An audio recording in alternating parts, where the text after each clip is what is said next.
اگر اللہ تمہارا مددگار ہے تو تم پر کوئی غالب نہیں آ سکتا، اور اگر وہ تمہیں چھوڑ دے تو پھر کون ہے کہ تمہاری مدد کرے؟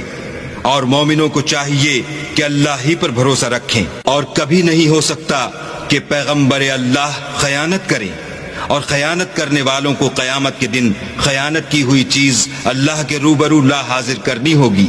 پھر ہر شخص کو اس کے اعمال کا پورا پورا بدلہ دیا جائے گا، اور بے انصافی نہیں کی جائے گی۔ جو شخص اللہ کی خوشنودی کا تابع ہو وہ اس شخص کی طرح مرتکب خیانت ہو سکتا ہے جو اللہ کی ناخوشی میں گرفتار ہو، اور جس کا ٹھکانہ دوزخ ہے، اور وہ برا ٹھکانہ ہے۔ ان لوگوں کے اللہ کے ہاں مختلف اور متفاوت درجے ہیں، اور اللہ ان کے سب اعمال کو دیکھ رہا ہے۔ اے پروردگار، مجھ کو ایسی توفیق عنایت کر کے نماز پڑھتا رہوں، اور میری اولاد کو بھی یہ توفیق بخش۔